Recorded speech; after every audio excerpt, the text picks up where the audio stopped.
Hello students. आज हम 10th mathematics के एक्सरसाइज 4.3 के फर्स्ट क्वेश्चन का थर्ड पार्ट सॉल्व करेंगे।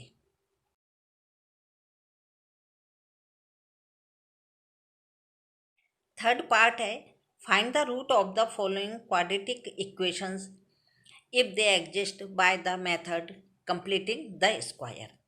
4x square plus 4√3x plus 3 equal to 0। Hindi medium के बच्चों के लिए क्या है, इसमें लिखा है यदि निम्नलिखित द्विघातीय समीकरणों के मूलों का अस्तित्व हो, यानी कि मूल यदि अस्तित्व में हैं तब उन्हें पूर्ण वर्ग बनाने की विधि द्वारा कंप्लीटिंग द स्क्वायर यानी पूर्ण वर्ग बनाने की विधि के द्वारा ज्ञात कीजिए। इसे हम उन्हीं जो दो क्वेश्चन हम पहले करा चुके हैं आपको फर्स्ट और सेकंड पार्ट में, उसी तरह से करना है कि पहले हम इसको ये देखेंगे कि इसके जो एग्जिस्ट हैं या नहीं है, जो रूट हैं यानी अस्तित्व में है या नहीं है। तो इसके लिए हम लिखेंगे comparing the on comparing by ax square plus bx plus c equal to 0, यानी कि इसकी तुलना हम किससे करेंगे, ax square plus bx plus c equal to 0। ये एक जनरल इक्वेशन है, एक व्यापक समीकरण है जिसके आधार पर सारे क्वाड्रेटिक इक्वेशन यानी द्विघात समीकरण सॉल्व किए जाते हैं। अब इसमें हम सबसे पहले क्या लिखेंगे, इसकी तुलना हम व्यापक समीकरण से करने पर a की वैल्यू क्या है इसमें 4, b की वैल्यू क्या है 4√3 और c की वैल्यू क्या है 3, यानी जो एक्स स्क्वायर का कॉफिशिएंट या गुणांक है वो a की वैल्यू है, क्योंकि यहाँ ax स्क्वायर लिखा है और यहाँ bx लिखा है, तो x का कॉफिशिएंट या गुणांक क्या है 4√3 और जो 3 है जिसपे x या y कुछ नहीं है वह कांस्टेंट टर्म यानी अचर पद होता है। इस तरह से इसको हमें कर देंगे। तो सबसे पहले हमने जो आपको बताया था b स्क्वायर माइनस 4ac, ये एक विभक्तकर होता है, डिस्क्रिमिनेंट होता है जे, तो वो हम आगे के क्वेश्चन में आपको बताएंगे। तो इसके में हम इसकी वैल्यू रख देंगे, b की वैल्यू क्या है 4√3 स्क्वायर माइनस 4, a के प्लेस पे हम a की वैल्यू 4 रखेंगे और c के प्लेस पे हम c की वैल्यू 3 रखेंगे। 4 का 4 में जब हम 4 का स्क्वायर करते हैं या 4 का 4 में मल्टीप्लाई करते हैं तो आ जाते हैं 16 और √3 का स्क्वायर कितना हो जाएगा 3, यानी √3 का मल्टीप्लाई √3 में करेंगे तो फुल नंबर 3 आ जाएगा। 4 4 जा 16, 16 3 जा 48, यहाँ पे भी कितने आ गए 48 और यहाँ पर भी आ गए 48। यह क्या हो गया इजिकल टू 0, यानी कि इसका जो क्या पूछा था उन्होंने, इफ दे एग्जिस्ट, यानी कि क्या यह अस्तित्व में है। तो जब हमने यह देखा कि यहाँ पर b स्क्वायर माइनस 4ac क्या हो गया, जो बराबर में 0 हो गया, क्योंकि इसकी 3 कंडीशन हमने आपको बताई थी। पहली कंडीशन क्या थी कि यदि b square minus 4ac greater than यानी बड़ा है 0 से, तब तो क्या होगा कि both the root of quadratic equation are real and different. अब ये क्या है 0 है, यानी कि क्या हो गया कि b स्क्वायर माइनस 4ac जब ये 0 हो गया तब हम इसमें यहाँ पर क्या लिखेंगे,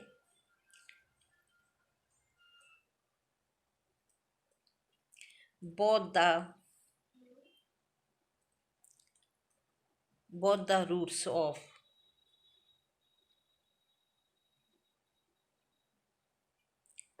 quadratic equation are real and equal। यदि 0 आता है, यदि ग्रेटर देन है तो यही आएगा, केवल इक्वल की जगह पर क्या आ जाएगा, इक्वल के प्लेस पर डिफरेंट आ जाएगा। और यदि 0 है तो इसके जो दो रूट हैं वो दोनों क्या होंगे, इक्वल होंगे। हिंदी मीडियम के बच्चे इसमें लिखना कि दोनों मूल अस्तित्व में हैं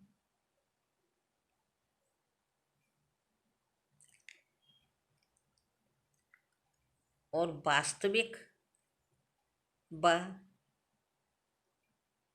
समान होंगे। इसके दोनों मूल वास्तविक और समान होंगे।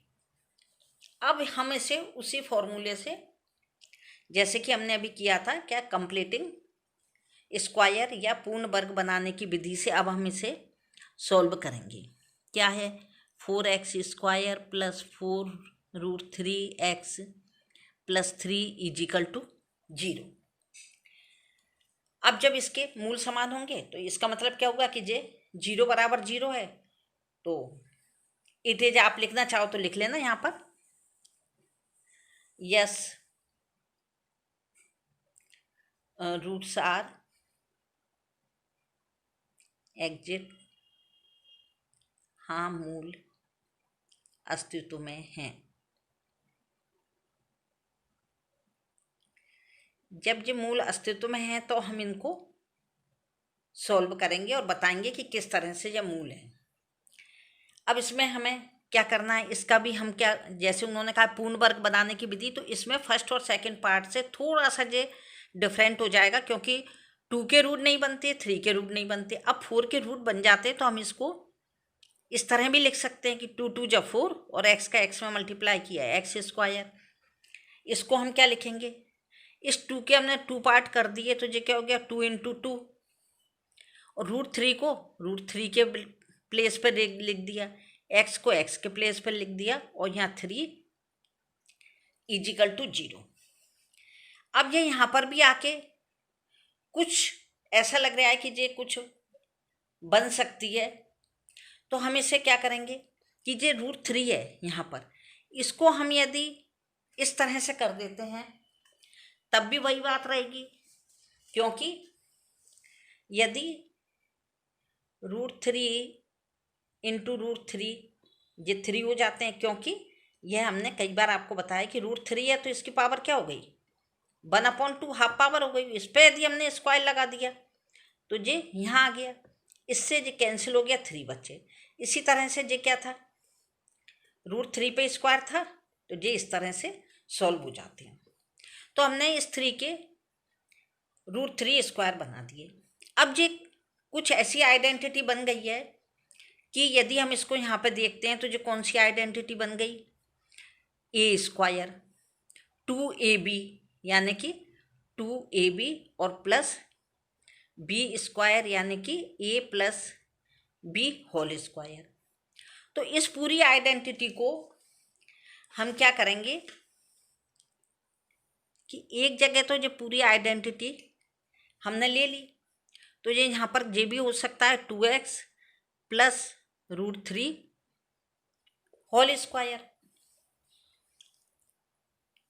Is equal to 0। ये यहाँ तक सॉल्व हो गया। अब इसके बाद में इस पे स्क्वायर है तो ये 2 बार लिखा जाता है, 2x + √3, या तो इसे 2 टाइम लिख दोगे और उसके बाद मल्टीप्लाई करोगे तब भी ये आएगा, और यदि इस आइडेंटिटी से करेंगे तब भी ये आएगा। तो इसको हमने 2 टाइम लिख दिया इजिकल टू 0।